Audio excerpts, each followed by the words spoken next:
본 방송에서 제공하는 투자 정보는 투자 판단에 대한 조언입니다.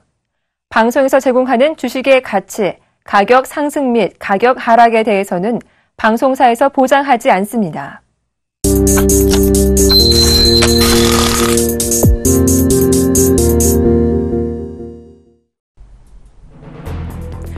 미국의 소비자 물가가 4개월 만에 플러스로 진입했습니다.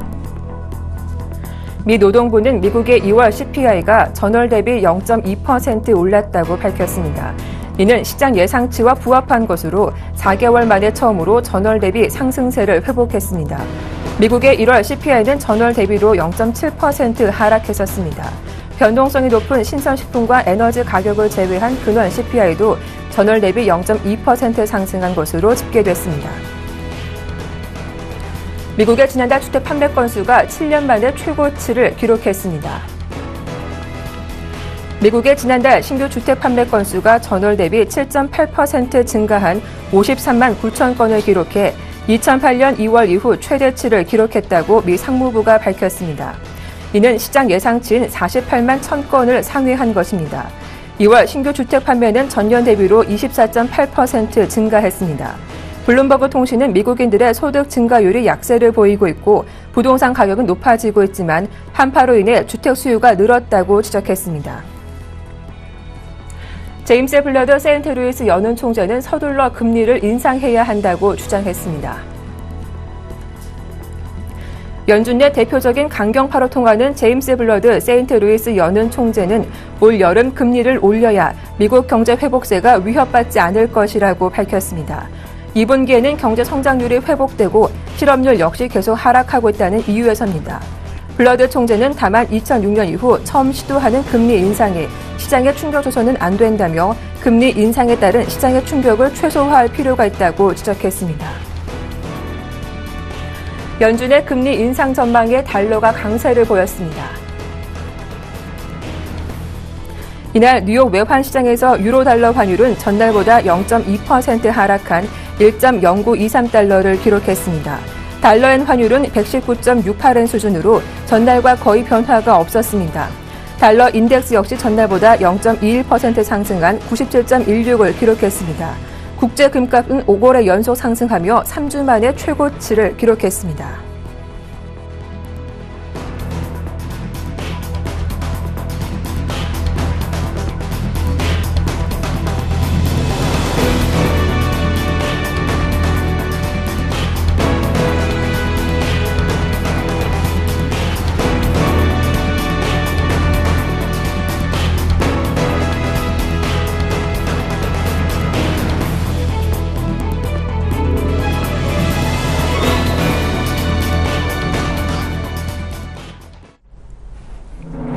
안녕하세요. 출발 증시와이드 박미라입니다.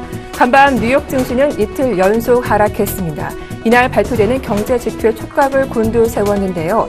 금리 인상 여부를 경험하는데 중요한 잣대가 되는 소비자 물가가 공개됐기 때문이죠. 상승시키며 금리 인상 시기가 빨라질 거란 전망에 3대 지수는 오후장 들어 낙폭을 더 키웠습니다. 자세한 마감 지수 확인해 보겠습니다. 네, 다우지수는 이날 100포인트 이상 빠졌죠. 0.58% 하락한 18,011의 장을 마치기도 했고요. S&P 500도 2,100선 내주며 0.6% 밀렸습니다. 나스닥 지수 5,000포인트를 하회하며 0.2% 약 보합권에 마감하기도 했습니다. 유럽 증시 분위기도 확인해 볼 텐데요. 유로존의 복합 PMI가 4년 만에 최대치를 기록하면서 경기 회복세가 확인되기도 했는데요. 독일 증시가 가장 크게 올랐죠. 1% 가까이 오르며 12,000포인트 다시금 회복했고요. 프랑스가 0.6% 상승한 반면 영국 증시만 0.3% 약보합의 거래를 마쳤습니다. 자, 이렇게 마감 지수 확인해 봤는데요. 신흥보다 선진국의 경기 회복이 빨라지고 있는 상황인데 자세한 대응 전략 확인해 드리도록 하겠습니다. 출발 증시와이드 1부 지금 시작합니다.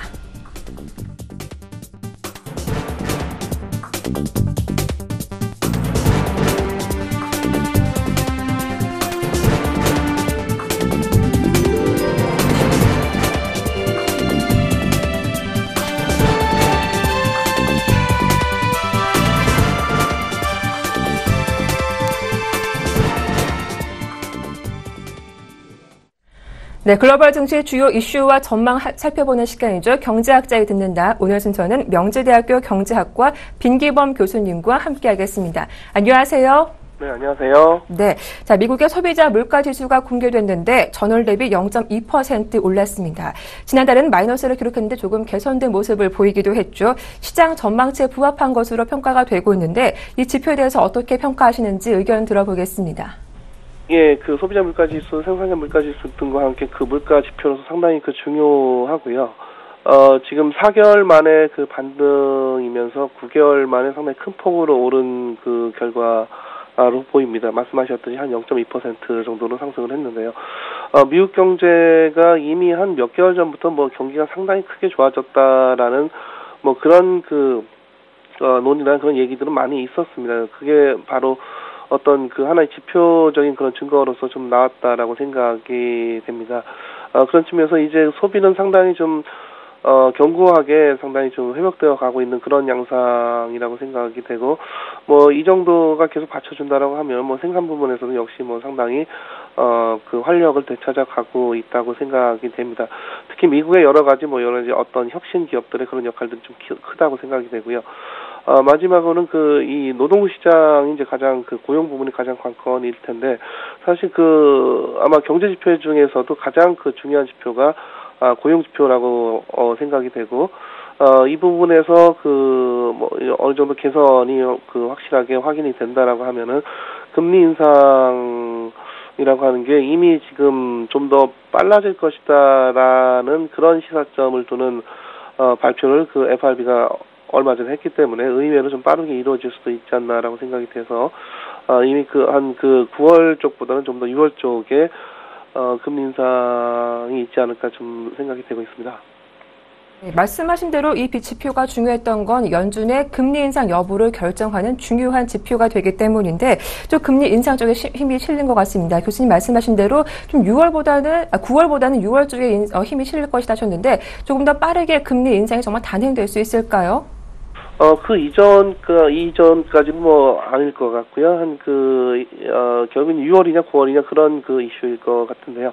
이미 FRB가 얼마 전에 인내심이나 문구로 한참 많이 회자가 되었듯이, 이미 그 시점에서도, 이런 어떤 물가 지표라든가 이런 여러 가지 경제 지표의 상승을 FRB가 몰랐던 게 아니고 어느 정도 좀 감은 잡고 있었을 것이고, 그런 의미에서 이 인내심이나 문구를 삭제를 했을 것이다라고 예상이 되고요.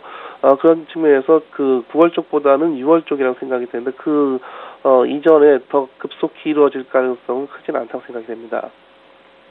6월 FOMC 회의에서 금리가 좀 인상될 것이다라는 쪽에 무게를 실어두셨습니다. 이제 달러 움직임도 확인해 보도록 할 텐데요. 최근 금리 인상이 늦어질 거란 전망에 달러 강세가 한풀 꺾이기도 했는데 좀 다시 한번 달러에 대한 수요가 확대될 것 같습니다. 간밤에도 달러 인덱스가 상승하는 모습을 보이기도 했는데요. 달러 방향성 궁금합니다. 외환 시장 동향은 어떻게 분석하십니까? 예, 말씀드린 대로 미국 경제가 상당히 완연히 좋아졌고, 결국 이미 2008년도에 글로벌 금융 경색 이후에, 글로벌 금융위기 이후에 벌써 지금 7년, 8년이 되어가는 이런 시기이기 때문에 시간적으로도 상당히 경기 회복에 대한 그런 시간은 충분했다고 여겨지고, 일단 미국 경제 자체가 가장 구조적으로 자본주의화되어 있고 또 하나 시장 경제화되어 있는 그런 경제이고요. 또 미국의 애플이라든가 이런 기업들을 비롯한 여러 가지 혁신 기업들의 어떤 발전과 성장 이런 것들이 점진적으로 이 미국 경제의 경기 회복을 가져왔다고 생각이 됩니다. 그래서 지금까지는 증거가 확연히 있느냐 없느냐 이것 갖고 이제 상당히 많은 논쟁들이 있었었는데, 최근에 앞서 말씀드린 미국의 소비자 물가 지수뿐만 아니라 최근에 그런 지표들은 상당히 그런 경기 회복이 완연하다는 것을 보여주고 있고, 또 무엇보다도 이 다우 지수가 여전히 고공행진을 하고 있습니다. 물론 어제 많이 빠지긴 했지만요. 이것도 어느 정도는 앞으로 금리 인상은 어느 정도 점침 반응이다라고 생각이 되고요. 이렇게 종합적으로 봤을 때 달러화가 지금 다소 강세가 주춤하다라고 이제 평가가 되고 있기는 하지만은 여전히 금리 인상을 하는 시점까지는 상당히 강세를 보일 것이다라고 예상이 되고, 그런 측면에서 우리나라의 원화하고의 그 환율은 뭐 지금 수준 또는 지금보다 조금 더 그 환율이 낮아지는 수준으로 형성될 가능성이 있다고 생각이 됩니다. 네. 자, 한편 또 유로존에서도 지표가 발표됐는데요. 유로존의 복합 PMI가 4년 만에 최대치로 개선되는 모습이 확인되기도 했습니다. 자, 드디어 22 양자 완화 효과 정책이 좀 효과를 발휘하는 게 아닐까 싶은데 경기 회복세가 조금 확인된 것 같아요. 어떻습니까? 예, 그 전 세계 경제가 뭐 글로벌하게 워낙 이 엮여 있다 보니까 지금 그 전반적인 어떤 동조와 그런 그 성향이 분명히 있을 것이고요. 네. 지금 그 양적 완화의 그 효과가 어느 정도 반영됐을 수도 있겠지만은 지금 시작한 지 얼마 되지도 않았고 그렇다고 지금 이미 시장에 뭐 풀어진 돈이 유로화가 뭐 그렇게 크지 않은 상황에서 지금 상당히 유럽 경제도 상당히 그 경기가 좀 좋다라는 것을 시사하는 그런 결과들이 좀 최근에 좀 나오고 있는데요. 아마 이건 그 미국 경제하고 어느 정도 좀 동조화되어가는 그런 양상인 것 같습니다. 상당히 좀 특이하게 그 독일이라든가 프랑스 같은 국가는 좀 특히 증시 같은 경우에는 네. 좀 견조하게 좀 상승을 하고 있는 그런 상황이고 상당히 좀 어려웠던 남유럽의 그런 국가들도 상당히 좀 높은 성장 증시 같은 경우에 상당히 높은 성장세를 보이고 있습니다. 그리고 특히 그리스 같은 경우에는 상당히 좀 강한 그런 상승세를 보이고 있고요. 앞서 말씀하신 그 구매 관리자 지수라고 하는 PMI가 2011년도 5월이면은 벌써 한 4년 전인데 그때 이후로 가장 크게 높은 값으로 51.5를 크게 웃도는 값으로 나왔는데요. 그런 만큼 지금 상당히 그 미국 경제하고 뭐 어느 정도 같이 맞물려서 유럽 경제가 상당히 또 뭐 아주 확연한 증거는 아니지만은 경기를 좀 좋은 방향으로 찾아가고 있는 게 아닌가 생각이 됩니다. 또 그런가 하면 어제 중국에서도 중요한 지표가 발표됐는데요. 중국의 HSBC PMI 지표가 예상치를 하회했습니다. 11개월 내 최저를 기록하게 됐고 기준선인 50을 밑돌기도 했는데요. 시장에서는 중국 정부의 확실한 대응을 촉구하는 기대감이 높아지고 있습니다. 어떻습니까? 추가적인 경기 부양책 나올 가능성도 있을까요? 예, 지금 말씀하신 그 중국의 PMI가 49.2 예상치보다 상당히 좀 크게 밑돌고 최근에 1년 동안을 봤을 때 가장 그 최저치를 기록을 하고 있는데요. 좀 중국 경기가 좀 특이하게 어떤 미국이나 유럽권 경기하고는 좀 반대 방향으로 좀 움직여왔던 그런 경향들이 좀 있어 보입니다. 그래서 미국이나 유럽의 경기가 좀 안 좋은 시절에는 중국 경기가 좀 좋으면서 어느 정도 전 세계 경제를 지탱해주는 그런 역할을 했었던 것 같고, 사실 우리나라 경제도 최근에 와서는 상당히 중국 경제에 많이 의존성을 높여가고 있고, 사실 중국 경제 때문에 어느 정도 경기 부시가 좀 살아있는 것이 뭐 사실인데요. 그럴 정도로 좀 중국 경기가 전 세계적으로 좀 안 좋은 시기에 전 세계 글로벌 경기를 좀 지탱해 왔던 측면들이 있고, 또다시 지금 최근에 한 몇 개월 동안 중국 경기가 계속 이제 냉각되어 간다라는 그런 얘기들 뿐만 아니라 실제로 이런 지표들에서도 상당히 좀 나타나고 있다라고 생각이 됩니다. 그래서 지금 말씀하셨듯이 어떤 중국 정부의 좀 적극적인 그런 어떤 대응이 있지 않을까를 말씀하셨는데, 결국은 중국 경기가 지금 연 7% 정도 성장을 한다 하더라도 상당히 좀 하락가세를 보이고 있다라는 것은 뭐 자명한 사실인 것 같고요.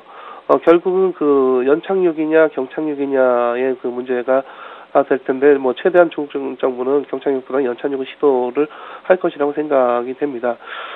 그렇다고 해서 뭐 지금 현재 중국의 이 기준금리를 뭐 급속하게 아니면 뭐 굉장히 큰 폭으로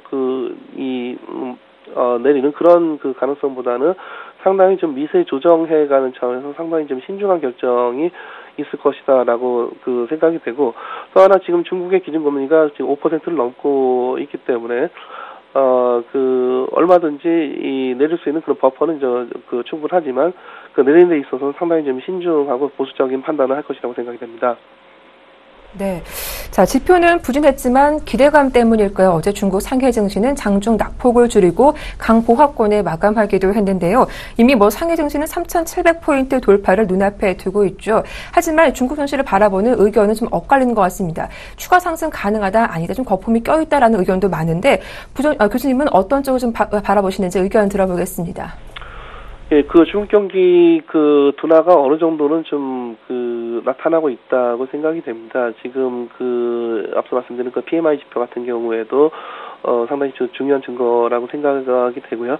이 중국 경기가 좀 안 좋다라고 하는 그런 얘기나 증거들은 몇 개월 전부터 좀 나오고 있는 그런 상황이고, 그럼에도 불구하고 지금 중국 주식시장 증시는 상당히 높은 수준으로 잘 나가고 있는 그런 상황인데, 어느 정도는 경기를 좀 주식시장이라는 건 이미 실제 경기보다는 좀 더 앞서가는 그런 측면들이 있기 때문에 어느 정도 조정이 이루어질 것이다라고 생각이 되는데, 단기적으로는 조정이라고 하는 게 이루어질 수도 있겠지만은 중국 정부가 금리 인하 등으로 이제 방어하는 경우에는 조정의 여파가 그렇게 크지는 않을 것으로 예상이 되고요.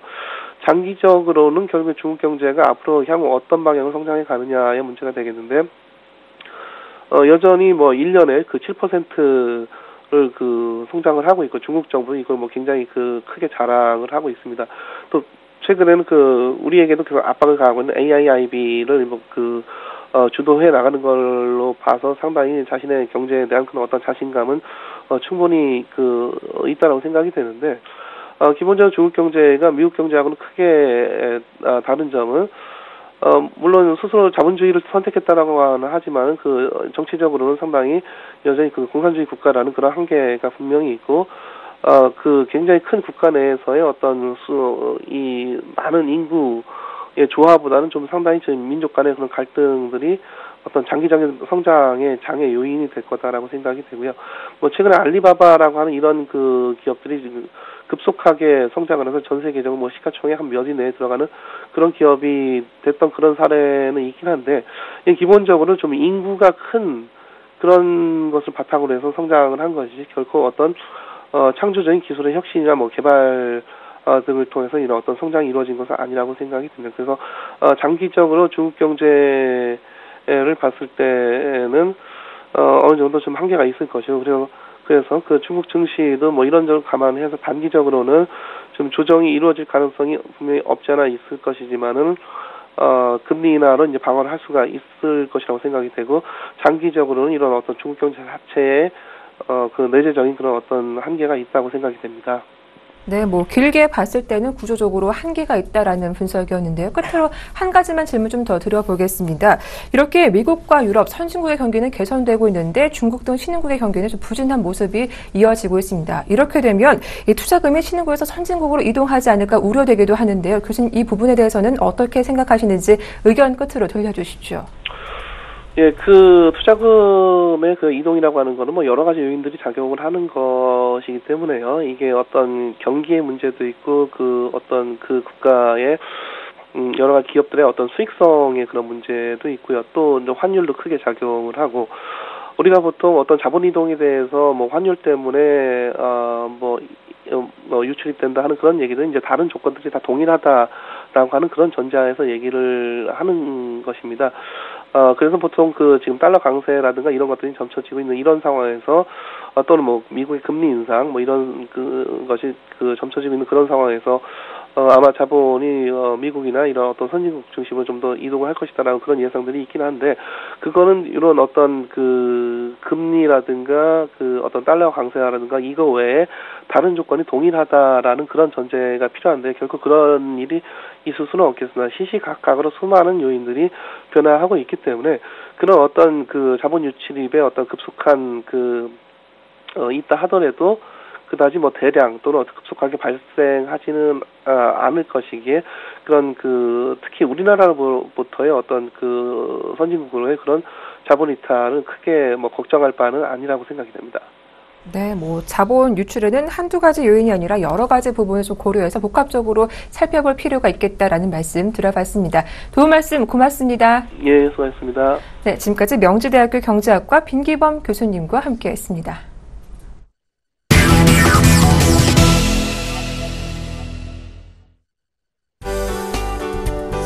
안녕하십니까. 신문 읽어주는 남자 예병근 멘토입니다.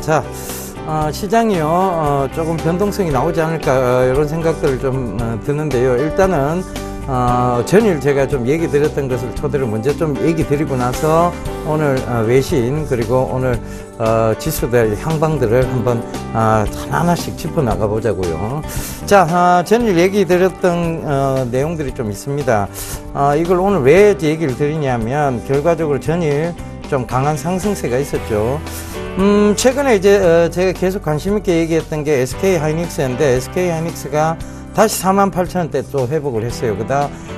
결국은 SK 하이닉스는 실적적인 측면에서 계속해서 외국인들이 지금 계속 사고 있다는 점 참고를 해보셨으면 좋겠습니다. 결국은 지금 48,000원대. 그리고 LS 네트워크가 제가 신문 읽어주는 남자를 하면서 처음 좀 말씀드렸던 종목이었는데, 4,000원 초반대에서부터 지금 4,500원대까지 10% 이상 굉장히 강하게 올라왔습니다. 그죠? 그리고 전일 얘기 드렸던 종목이죠. LS 산전인데, 인버터 누적 200만 대 돌파에 대한 얘기를 해드리면서, 산전에 대한 종목들이 이제 조금 올라올 수 있다 그러면서 말씀드렸던 것이 LS 산전이었는데, LS 산전이 전일 좀 강한 상승세를 보였습니다. 짱대 행보 하나가 길게 나왔죠. 그죠? 그리고 대원전선도 역시 또 말씀을 드렸는데, 대원전선도 역시 오른 모습이었고요. 자, 그 다음에 비트코인 관련 좀 말씀드렸죠. SK컴즈랑 갤럭시아컴즈 두 가지를 말씀드렸는데, 갤럭시아컴즈는 좀 좋지 못했고요. SK컴즈는 조금 소폭이나마 상승을 했다는 점. 그리고 전일 또 얘기 드렸던 것이 호텔신라 이부진 회장의 공격적 M&A에 대해서 얘기 드렸죠. 그러면서 호텔신라도 전일 좀 급등세가 나오다가 좀 빠졌어요. 시장 하판에는 이제 좀 밀려 내려왔는데, 결국은 여러분들이 이 신문 읽어주는 남자를 통해서 여러분들이 취해야 될 것은 뭐냐면, 이 시장을 어떻게 해석해서 중장기적 성장세를 어떻게 잡아가느냐에 대한 부분이에요. 그리고 이런 신문만 단지 읽어드리는 거 아니에요. 타 방송사에서 뭐 신문만 읽어주는 내용, 그거 별로 의미 없습니다. 신문을 어떻게 해석해서 여러분들께서 어떻게 이 장을 잡아나가느냐에 대한 부분들을 빠르게 짚어드리고 있으니까요. 그 점도 꼭 좀 참고를 해보셨으면 좋겠습니다. 지수가 고점이 조금 단기적 고점이 올라오면요, 늘 안 좋은 악재에 대한 얘기들이 쏟아져 나옵니다. 최근에 보면 이제 D의 공포라든가 디플레이션의 공포라든가 이런 얘기들이 좀 쏟아져 나오죠. 그러면서 시장에 또 하락의 근거 요인들을 잡아 나가는데요. 오늘 그 부분에 대해서 좀 또 얘기 해봐야 될 것 같습니다. 자, 일단은 외신으로 좀 넘어가 볼게요. 자, 월스트리트로 갑니다. 자, 이 월스트리트로 내려가서요, 비행기 사고가 있었어요. 그죠? 안타깝습니다. 일단은, 이 프랑스에, 이제, 비행기 사고 있었던, 독일 비행기예요. 독일 비행기인데 프랑스 비행기 사고 있었던, 프랑스에서의 비행기 사고입니다. 그죠? 자, 안타까운 얘기인데, 희한하게도요, 다우존스 지수, 라든가, 지금, 나스닥 같은 경우에는 좀 소폭, 조정을 좀 보였고요. 희한하게도 독일에 이런 큰 사고가 있었음에도 불구하고 닥스 지수는 또다시 12,000포인트를 회복했습니다. 유럽이 지금 좋은 분위기를 이어나가고 있다는 것인데요. 영국의 FTSE 지수라든가 프랑스의 까크 지수 모두 좀 괜찮은 모습들을 보이고 있다는 것. 그러니까 결국은 제가 이 신문 읽어주는 남자를 통해서 여러분들께 말씀드렸던 내용이에요. 앙겔라 메르켈 총리와 독일 앙겔라 메르켈 총리와 그리스의 알렉시스 치프라스 총리가 만났는데 그들이 나쁜 얘기할 거는 전혀 없다. 결과적으로 오늘 신문에서 얘기들이 나왔죠. 그들이 좋은 방향으로서의 모색을 해 들어가겠다는 얘기들이 또 시장에도 긍정적 역할을 할 것 같습니다. 자, 그런데 지금 이제 악재가 터져 나올 것은 뭐냐에 대한 부분이에요. 괜히 악재만 나온다고 겁만 들이면 안 되잖아요. 그죠? 일단은 단기적 고점에서 나오는 얘기들, 요 얘기들 좀 살펴봐야 될 것 같은데. 자, 요 쭉 내려보다 보면요. 중국에 대한 얘기들이 나오는 것 같습니다. 그래서 요 얘기 좀 짚고 넘어갈게요. 중국 제조업 지수에 대한 얘기들이 좀 그걸 좀 살펴보고 가겠습니다. 자, 이 중국 제조업 지수가, 그러니까 PMI 지수죠. HSBC PMI 지수가 49.2로 11개월 내 최저치를 기록하고 있다는 내용인데, 잠깐만요. 그 얘기를 좀 드리고 가도록 하겠습니다. 지금 보이질 않는데. 자, 제가 머릿기사를 먼저 뽑았는데요. 이게 순번으로 밀려 내려가는 모양입니다. 잠깐만요. 그 부분, 제가 얘기하면서 찾아보도록 하겠습니다. 자, 이 HSBC PMI 지수가 49.2로 11개월 내 최저치를 기록했다는 것. 이게 어떤 의미를 가지고 있느냐 하면 중국의 경기 둔화에 대한 의미를 가지고 있고요. 이 중국의 경기 둔화는 결국은 한국에서의 뒤에 공포까지 넘어갈 수 있다는 것이죠. 중국이 지금 굉장히 경제적 부분에서 큰 역할을 차지하고 있어요. 버터플라이 시어리라고 얘기를 하죠. 그러니까 나비 이론인데, 결과적으로 중국이 약간 날개짓을 하면 지금, 미국에서는 태풍이 분다, 이런 얘기인데, 우리는 지금 어떻게 하면 중국이 지금 안 좋다 얘기 나오면 우리는 진짜 출렁거릴 수 있는 그런 장입니다. 그러니까 왜냐하면 우리나라 제조업들이 영향을 받을 수 있는 그런 장이라고 좀 보시면 될 것 같아요. 그래서 지금 중국의 이런 PMI 지수 발표는 결국은 한국의 뒤에 공포를 좀 가져올 수 있다. 그래서 이 뒤에 공포에서는 결국은 지수와 관련된 종목군은 매도를 하셔야 되겠죠. 그죠? 매도를 하시고 종목적으로 좀 집중을 해보셔야 되는데, 그 종목은 지금 이 신문 읽어주는 남자를 통해서 여러분들께서 장기 성장세가 있는 종목들로 잡아 편입을 해 들어가시면 될 것 같습니다. 조정을 주면요, 이거는 결과적으로 또 한 번 매수 찬스를 준다고 생각을 하셔야 될 것 같아요. 물론 지금 지수적인 종목은 박스권의 형태를 보일 수 있습니다. 그런데 일단 결과적으로는 또 상승의 즉 기간 조정적 국면을 보이다가 다시 재상승의 부분들을 만들어 나갈 거예요. 자, 중국이 PMI 지수가 최저치인데 중국이 올랐어요. 오히려 이거 왜 올랐을까요? 결과적으로 이 PMI 지수가 최저치가 나온다면 중국의 시진핑이 강력한 또 경기 부양책이 나오지 않느냐에 대한 기대감이 생긴 거예요. 예를 들면 불확실성이 아니라 이미 최저치가 나와버렸기 때문에 이 불확실성적인 측면에서는 해소가 되지만 그 기대감은 좀 부회가 되겠죠. 그런 부분들 때문에 오히려 올랐는데, 자, 우리나라 시장은 어떤 영향을 미칠 거냐면 좋지는 못할 것 같아요. 결과적으로는 지금 우리나라가 빠르게 올라왔기 때문에 오늘은 이제 기간 조정적 국면을 좀 보일 것이다. 이렇게 좀 보셔야 될 것 같습니다. 많이 오르면요, 원래 차익을 실현하고자 하는 욕구도 강해집니다. 그러면서 일단 좀 빠지지 않겠느냐라고 대강 예측을 좀 해볼 수 있을 것 같아요. 자, 그래서 지금 제가 빨리 좀 찾았어야 되는데 얘기를 이미 다 하고 넘어가 버려서 다음 기사로 바로 또 우리 서울 국내 최대 경제 일간지죠. 서울경제신문 보면서 얘기 이어가도록 하겠습니다. 자, 서울경제신문. 이재용 부회장이 나옵니다. 자, 이 이재용 부회장은 저하고는 굉장히, 이분은 저를 모를 것 같아요. 근데 저는 이분을 압니다. 자, 그렇죠. 다들 그러시죠. 여러분들은 이분을 압니다. 그런데 이분은 여러분들을 모르시죠. 그런데, 자, 제가 미국의 보스턴 유니버시티에 있었을 때, 이 이재용 부회장이 같이 보스턴 유니버시티에 있었습니다. 저도, 거기 잠깐 있었는데, 짧게 있었어요. 그죠? 저는, 갔다가 쫓겨났는데. 자, 왜 쫓겨났냐면 나중에 여담을 한번 들려드리도록 하겠습니다. 자, 이 이재용 부회장의 어떤 제가 근처에서 이래 보면서 느낀 점이 뭐였느냐 하면 굉장히 섬세한 사람이다. 그러니까 남자인데도 굉장히 섬세하고 세심한 사람이다. 배려가 강한 사람이다. 이런 것들을 제가 느꼈습니다. 그래서 아마 자라면서 홍라희 여사의 영향을 좀 받지 않았나, 저는 그런 생각을 좀 했었거든요.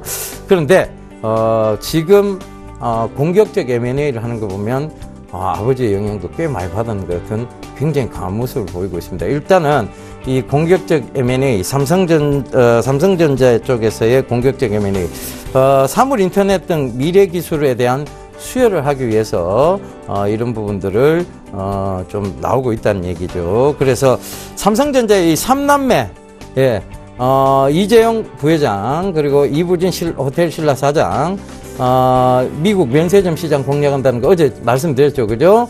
그 다음에 이선 제일기획 사장까지 지금 굉장히 강하게 지금 공격적인 행보를 좀 보이고 있다. 삼성이 새로운 모습으로 변모가 되고 있다. 이 얘기를 좀 드리고 싶은데요.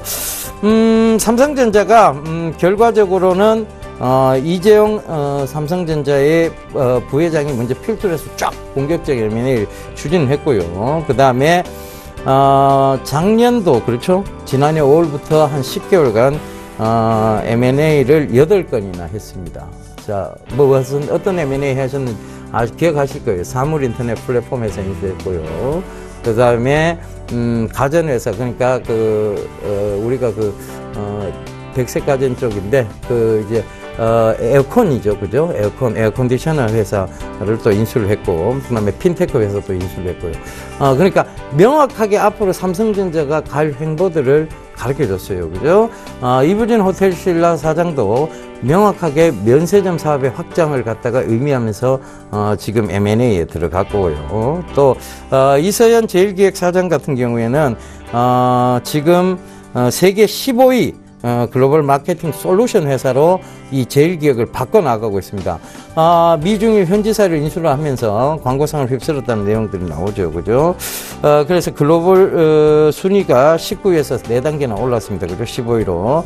그리고 전체 매출 중에서 글로벌 매출 비중이 77%나 된다는 거.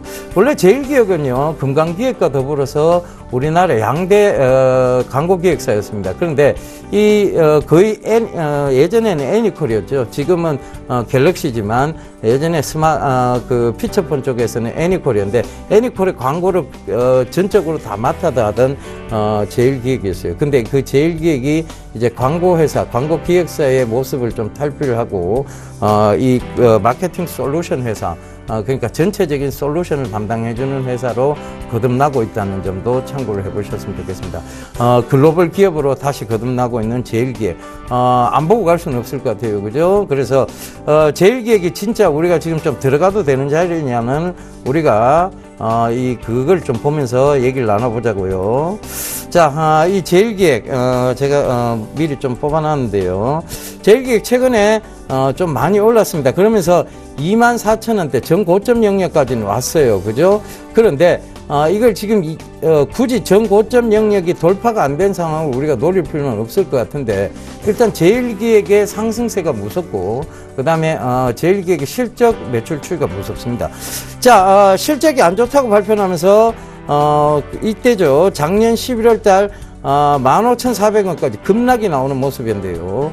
근데 이게 왜 그때 실적이 안 좋게 발표가 나는지, 물론 그 앞전의 것을 반영을 했습니다만 그때 갑자기 급락이 나왔고 지금 또 실적이 굉장히 개선됐다고 나오니까 이거 뭐 개인 투자자분들 어디에 정신을 둬야 될지 모르겠습니다. 그런데 굳이 안 주면 말고요, 22,500원 밑으로 가격대를 한번 준다면 단기적으로나 중기적으로 한번 노려볼 만한 자리다, 이렇게 좀 말씀을 드릴게요. 왜냐하면 제일기획의 실적 성장세, 그리고 제일기획의 글로벌 업체로서의 자리매김, 이런 것들이 주가 상승에 분명히 도움이 될 거라고 저는 보고 있습니다. 자, 그래서 그 부분 좀 참고해 보시고요. 자, 또 다른 신문기사 좀 읽어보도록 하겠습니다. 자, 잠시만요. 여기에 자, 이 부분입니다. 삼성전자의 꿈인데, 이 삼성전자의 꿈, 종합반도체 1위 현실이 된다. 아직은 현실이 아니에요. 인텔이 반도체 점유율 추이가 아직은 1위입니다. 그런데 인텔과 격차가 3%포인트로 좁혀졌습니다. 그죠? 자, 그러면 삼성전자의 매출은 전에는 스마트폰 쪽에 좀 치중이 돼 있었다면 이제는 반도체 쪽으로 옮아가고 있다는 거예요. 옮겨가고 자, 옮아가는 거는 이제 전염병이고 옮겨가고 있다라고 보여야 될 것 같습니다. 자, 이 반도체 쪽이 굉장히 지금 좋다. 그러니까 삼성전자 올 1분기 반도체 영업이익이 약 3조 원이 될 것으로 지금 예상이 되고 있는데요. 자, 그 3조 원입니다. 그죠? 자, 그러면 앞으로 이 반도체 부분에서 삼성전자는 어떠한 성장성을 지니고 있느냐에 대한 부분이에요. 비메모리 분야에서 M&A를 했으니까 M&A하고 투자를 했고 5년 내 1위 등극이 확실하다는 내용이고요. 그 다음에 삼성전자가 글로벌 반도체 시장의 10.9% 점유율을 차지하고 있는데 인텔이 14.2%예요. 그럼 거의 좁혀왔다는 얘기인데 결과적으로 삼성전자가 모바일 D램이나 DDR4 시장으로 본다면 금방 따라잡지 않겠느냐. 그리고 여기 지금 나오고 있죠. 삼성은 3차원 VNAND를 개발하는데 이어 20나노 D램에 20나노 D램을 개발하는데 이것 역시 스마트폰 쪽에서 모바일 D램의 성장세와 더불어서 올라올 것이라는 것도 참고를 해보셔야 될 것 같습니다. 제가 주구장창 강조드렸던 종목입니다. SK하이닉스죠. 이 SK하이닉스도 지난해 사상 최대 실적을 하면서 한몫을 했는데요. 자, 이 SK하이닉스 지금 굉장히 실적 성장세가 가파릅니다. 그러니까 이 삼성전자와 SK하이닉스를 합하면 거의 우리나라 반도체 업종의 대표주자 두 군데가 세계를 평정했다고 봐도 무방하리라고 저는 보여집니다. 참 자랑스러운 일입니다. 목걸이 송연해지고 가슴 뿌듯한 일이죠. 그런데 자, 주가는 크게 가지를 못하고 있습니다.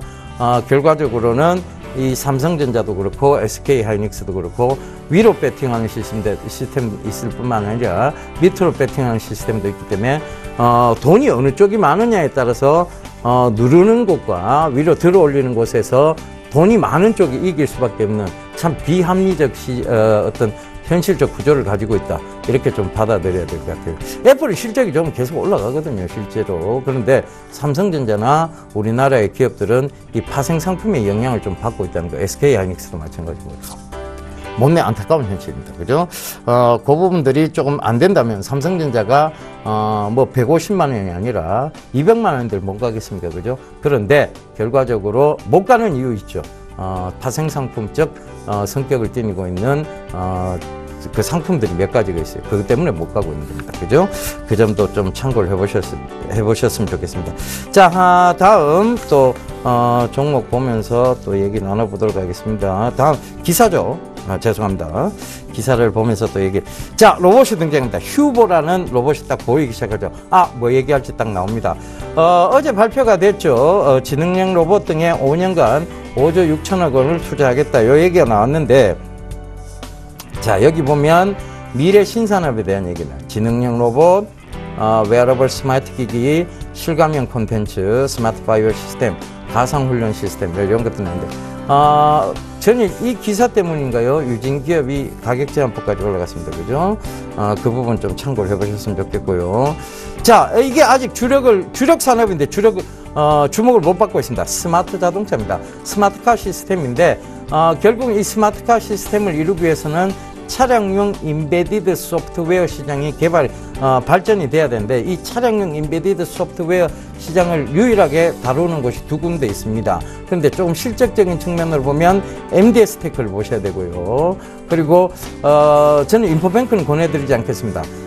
일단 MDS 테크를 조금 더 유심히 보셔야 된다는 거. 이 스마트카 쪽으로는요. 인베디드 소프트웨어가 먼저 이제 공급이 돼야 되죠. 그래야 스마트카가 이루어질 수 있습니다. 그 점 참고를 해보셨으면 좋겠는데, 자, 여러분들 차량에 보면 스마트폰을 이미 다 들고 있고 내비게이션 시스템을 가지고 있을 거예요. 근데 이 스마트폰에 내비게이션 시스템 또 있잖아요. 그죠? 이걸 그대로 차량용 액정 화면에 띄우고 싶다. 이거는 바로 뭐냐면 뭐로 할 수 있을까요? 이미 제품으로 나와 있습니다. 밀러링 시스템이라고 얘기하죠. 거울 효과를 가지고 있는 밀러링 시스템인데 그 밀러링 시스템이 이미 개발되어 있는 것이 MDS 테크입니다. 그 점도 참고를 해보셨으면 좋겠습니다. 자, 여기 보면 지금 뭐 융복합 소재, 지능형 반도체, 사물 인터넷 계속 얘기 나오는 거고요. 빅데이터, 클라우드 시스템, 그거 이미 수익을 말하다 시간에 여러분들 계속 얘기 다 드렸던 내용입니다. 스마트카에 대해서도 이미 얘기되고, 웨어러블 스마트 기기, 이것도 이미 여러분 수익을 말하다 시간에 다 다뤄드렸던 내용입니다. 그래서 이런 부분들 본다면, 자, 이제 정부가 계속해서 이제 5조 6천을 투자하겠다는 것은 5년간이에요. 뭐 1년에 그럼 1천억 조금 넘는다고 보면 되겠는데, 이걸 투자하겠다는 것은 이쪽의 성장세를 계속 이어나가겠다는 얘기입니다. 그러면 이거는 단기적 모멘텀으로 봐야 되겠습니까? 중장기적 모멘텀으로 봐야 되겠습니까? 결국 중장기적 모멘텀을 지니고 있다고 봐야 되겠죠. 정부가 투자한다면 기업체들도 같이 거기에 참여를 할 것입니다. 그렇다면 결국은 기업체들도 정부의 힘을 입어서 더욱더 이쪽 연구의 개발에, 그리고 연구 개발에 박차를 가할 수 있겠죠. 그 점 참고해 보셨으면 좋겠습니다. 자, 오늘 예병군의 투자 제안입니다. 지수 종목들요, 분할 차익하셔야 되는 시점이고, 개별 종목은 접근이 유효한 시점입니다. 즉, 개별 종목은 조정이 들어오면 또 한 번의 매수 찬스로 생각하셔야 되는데요. 그거 다른 종목 보지 마시고요. 중장기적 성장성을 지니고 있는 신문 읽어주는 남자에서 다룬 종목들을 보시면 되겠습니다. 그렇다고 지금 많이 올라간 거, LS 네트워크스나 LS 산전, 전일 급등 나왔던 것들을, 그리고 전일 가격 제한폭까지 올랐던 종목 있죠. 비콘 관련주 있잖아요. 에너지 솔루션은 비콘 관련주를 저번에도 한번 얘기를 드렸어요. 이 신문 읽어주는 남자에서. 그런 가격 제한폭까지 올라갔던 걸 굳이 따라가시라는 얘기 아닙니다. 오늘 다뤄드렸던 내용이라도 차분하게 살펴보시면서 쫓아가시면 여러분들이 큰 손해를 보지는 않습니다. 일단은 장기 성장성은 여러분들께 반드시 수익을 안겨주니까요. 그 점 참고하셨으면 좋겠습니다. 저는 내일 더 힘찬 모습으로 여러분들께 인사드리도록 하겠습니다. 감사합니다. 예병군이었습니다.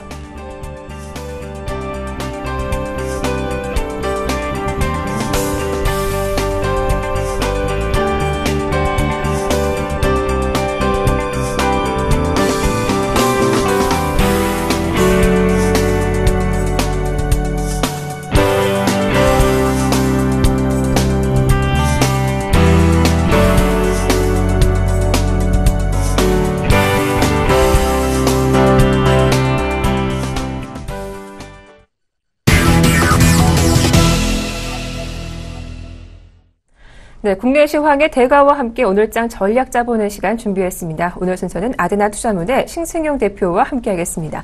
안녕하세요. 네, 안녕하십니까. 네, 어제 코스피는 6개월 만에, 코스닥은 6년 9개월 만에 고점을 기록했습니다. 기사 헤드라인으로는 참 좋은데 사실 그 안에 내용을 좀 보면은 거의 박스권 내에서 제자리 걸음을 걸었다 해도 과언이 아닐 것 같아요.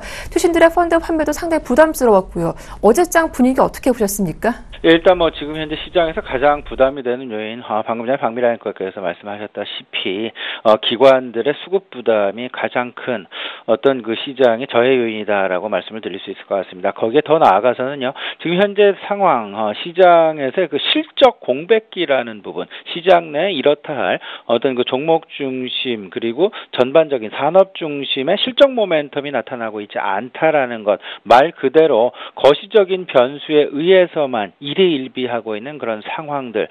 지난주 한국은행의 어떤 그 금리 결정 이후, 그리고 옐런 의장의 FOMC 회의 발언 이후 시장 급격한 어떤 그 모멘텀을 받는 듯 보였습니다만은, 일단은 그 이후 모멘텀이 점차 둔화가 되면서 시장 상승 분위기는 이어지고 있지만 이렇다 할 어떤 그 눈에 띄는 특징적인 상황은 찾아볼 수 없는 그런 상황이 진행되고 있다라고 생각이 됩니다. 가장 지금 현재 중요한 시장의 핵심은 두 가지로 될 수 있을 것 같습니다. 외국인들의 유동성 유입도 물론 중요하겠습니다만은 기관들의 연일 계속되는 매도다라는 부분, 말 그대로 펀드 환매 압력에 지금 현재 기관들은 조금은 좀 시달리고 있는 상황이다라고 보셔야 될 것 같고요. 두 번째 같은 경우에는 유동성의 어떤 그 등락이 계속되는 반복이 나타나고 있다라는 것. 지난밤 미국 시장 간단하게 예를 들어보면요, 물가 상승률이 나름 이제 그 플러스로 4개월 만에 돌아서면서 긍정적인 신호를 보내는 듯 했습니다만은 이 부분에 대한 해석 자체를 미국의 FOMC에서의 금리 인상이 조금 더 당겨질 수 있다는, 빨라질 수 있다라는 그런 우려감이 대두가 되면서 시장이 하락반전했다라는 것, 이런 부분들로 봐서 실적 공백기에 따른 어떤 그 완급 조절이 분명히 필요한 시기다라고 정리를 해드릴 수 있을 것 같습니다. 어제 우리 시장에서는 특징 업종 내진 종목 좀 살펴보면요. 일단 뭐 가장 크게 아모레퍼시픽 계속되는 외국인들의 매수 유입 지속이 되면서 4%가 넘는 급등세 지속되었고요. 그리고 호텔신라 같은 경우엔 디패스를 인수하는 어떤 그 긍정적인 신호 이 부분 이렇게 좀 생각을 하셔야 되겠습니다. 최근 뭐 기업들의 M&A 우리나라를 비롯해서 외국 역시 마찬가지겠죠. M&A에 대한 어떤 그 시장의 평가 부분 과연 긍정적이냐 부정적이냐 이 부분 명확하게 따지는 시장의 판단 내지는 그리고 종목적인 판단 중요하게 생각이 되고요. 서두에 말씀을 드렸던 환율의 변동성, 유동성의 변동성 부분 일단은 조금은 좀 달러 강세가 조금 주춤한 모습을 어제 우리 시장에 좀 보였었죠. 원화가 다시금 재차 이제 그 강세로 이제 그 돌아서는 그런 분위기 나타나면서 현대차 조금 뭐 한 2%대 하락 보였다라는 것 좀 생각을 할 수 있을 것 같습니다. 또 하나 우리가 조금 좀 짚고 넘어가야 될 어떤 그 정부 정책 이슈가 있을 것 같습니다. 정부의 그 안심 전환 대출이라는 부분 이로 인해서 신한금융투자랄지 KB금융이랄지 뭐 우리은행, 우리금융지주 지금 한 2%대 하락을 좀 보였다는 건데 하지만 좀 그 속을 좀 들여다 보면요 이렇게 좀 생각을 해보시면 어떨까 싶습니다. 한 2%가 넘는 하락을 보였습니다만은 정부의 안전자금 안전전환 대출의 규모가 20조 원 수준이다라는 것. 그 20조 원 수준에서의 그 이자의 어떤 그 이자의 차이 한 1% 내외, 뭐 0.5% 1% 내외의 어떤 그 마진 축소가 좀 예상이 되겠죠. 그 부분 따져 보면 한 100억 원에서 은행권 전체적으로 봤을 때 100억 원에서 200억 원대 상당 부분 그렇게 큰 그 수익성을 저해할 만한 그런 요인은 절대 아니다라는 것. 오히려 지금 현재 그 가계 대출에 대한 은행권의 부담이 사실상 있는 것도 또 하나의 사실이 되겠습니다. 가계 대출이 계속해서 늘어나고 있는 그런 상황 속에서 오히려 주택금융공사를 통한 정부의 어떤 그 유동성 창출을 새롭게 은행권을 보호하려는 그런 움직임으로 해석될 수도 있다라는 점 조금 좀 긍정적인 차원에서 해석하면 어떨까 싶습니다. 네. 또 미국의 조기 금리 인상 전망에 말씀하신 대로 뉴욕 3대 지수는 하락세를 보였습니다. 달러 강세가 발목을 잡기도 했는데요. 오늘 일단 우리 시장에서도 환율이 좀 변수가 될 것 같습니다. 오늘 국내 지수 여전히 박스권 장세가 이어질까요? 아니면 출렁임이 조금 있을까요? 어떻게 전망하시는지 의견 들어볼게요. 시장은 조금은 좀 출렁일 가능성이 있지 않을까 좀 생각이 됩니다. 서두에서 좀 말씀을 드렸습니다만 시장의 가장 중요한 뭐 변수 오늘은 너도 나도 할 것 없이 환율 시장의 상당 부분 주목을 할 가능성이 높고요. 여기에 더 나아가서 지금 현재 그 금리 인상이라는 어떤 그 큰 그림 그리고 실적 공백이라는 부분 또 한 가지는 이제 그 기관의 어떤 그 펀드 환매에 대한 압력 부분 일단 기관이 계속되는 매도세로 나설 가능성이 있다라는 거. 왜냐하면 기관도 어쩔 수 없이 사고 싶어도 펀드 환매가 계속되는 한 펀드 환매 압력이 계속되는 한 팔 수밖에 없는 그런 입장이다라는 거. 특히나 조금 좀 펀드 위주의 어떤 그 상황을 연출하고 있는 기관의 입장에서는 어쩔 수 없는 상황이다라는 것. 오늘 두 가지 집중하셔야 될 것 같습니다. 환율 시장 첫 번째고요. 두 번째는 기관의 수급이다라는 것. 좀 생각을 해보시면 어떨까 싶습니다. 조금 더 첨부해 본다면요. 환율 관련해서는 일단 뭐 방향성보다는 좀 변동성에 좀 관심을 가져보자. 일단은요. 지금 현재 그 변동성 상당 부분 축소해져 있는 것이 사실인데 어제 같은 경우 좀 환율 변동성이 10원대로 조금 좀 늘어나 있는 그런 상황이 연출됐었죠. 그만큼 환율의 어떤 그 움직임에 민감할 수밖에 없는 그런 상황 연출될 것 같은데 오늘 이 역시 최근 좀 잠잠했었던 조기 금리 인상론이 새롭게 미국 시장에서 대두가 되었다라는 점 이로 인해서 우리 시장에 어떤 그 출렁임이 조금은 좀 어제보다는 좀 나타날 가능성이 있지 않을까 이렇게 지금 생각을 하고 있습니다. 하지만 개별 종목별로는 움직임이 크게 나오기도 했었죠. 중국 소비 관련주로 아모레퍼시픽이 말씀하신 대로 역사적 고점을 경신하게 됐는데 대표님이 강조 주셨던 중국 소비 관련주 그리고 정부 정책주 그리고 성장주도 흐름이 상당히 좋은데 그 가운데 좀 자동차주는 좀 쉬어가는 흐름이 나오는 것 같습니다. 핵심 전략 어떻게 세워보는 게 좋을까요? 예, 일단 뭐 중소형 성장주와 과연 대형 경기 민감주 이 두 가지가 지금 현재 서로 밀고 당기는 서로 이제 끌고 땡기는 이제 그런 상황이 연출된다. 이렇게 좀 보셔야 될 것 같습니다. 이제 경기 민감주가 힘차게 앞서서 갈 때는 좀 중소형 성장주들이 좀 쉬는 현상이 좀 나타나고 있고요. 경기 민감주가 좀 쉬어가고 좀 성장세가 좀 둔화될 때는 중소형 성장주들의 큰 폭 상승들이 돋보이는 그런 상황이 계속해서 반복해서 지금 나타나고 있는 양상인데요. 계속해서 말씀을 드리고 있죠. 절대 어떤 한쪽에 치우치지 말고 4대4대2의 전략을 계속해서 갖고 가는 게 좋겠다 말씀을 드려봅니다. 그 4대4대2라는 부분은요. 경기 민감주 40, 그리고 성장주 40, 그리고 이제 정부 정책과 관련된 주식 한 20% 정도. 그래서 이제 경기 민감주는 어떤 중심에 대응을 할 것이냐. 제가 개인적인 판단은 역시 유동성, 환율 이 두 가지 중심에 이제 그 대응을 철저하게 가지고 나가셔야 될 것 같고요. 성장주는 뭐 바이오를 비롯해서 IT 부품, 그다음에 게임 환경 뭐 이런 전반적인 부분에 순환매 중심의 대응이 유효할 것이다라는 말씀 다시 한번 정리를 해드립니다. 코스닥 최근 이제 그 코스닥 시장의 흐름을 좀 살펴보게 되면요, 순환매에서 조금은 더 이제 그 종목별 조금 이때까지는 덜 올랐던 종목으로의 확산 조짐이 지금 나타나고 있다. 좀 오른 종목은 너무 올랐기 때문에 가격적인 부담, 그리고 지난 이제 그 실적 발표 이후에 실적 성장에 대한 실질적인 밸류에이션에 대한 판단이 서서히 나타나기 시작했다라는 점, 이로 인해서 다소간에 이제 그 좀 안 오른 종목, 앞으로의 기대가 되는 업종 내지는 종목군으로의 종목 확산 움직임이 나타나고 있다라는 점 역시 좀 주목을 하셔야 될 것 같고요.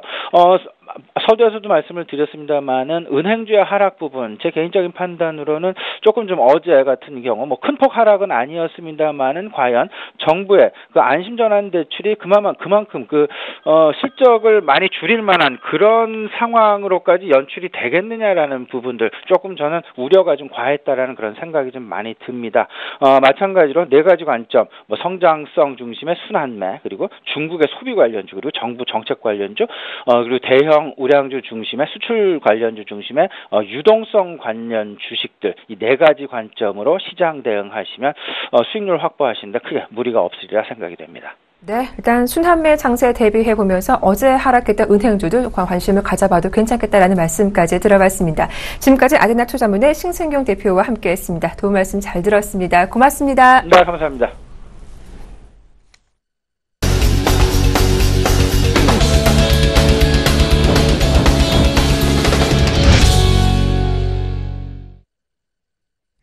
네, 조기 금리 인상 우려에 간밤 뉴욕 증시는 이틀째 쉬어가는 모습이었습니다. 달러 강세가 다시 불거졌는데 오늘 우리 시장엔 어떤 영향을 주게 될까요? 잠시 후 자세하게 분석 도와드리겠습니다. 출발 증시와일드 1부는 여기서 마치겠습니다. 고맙습니다.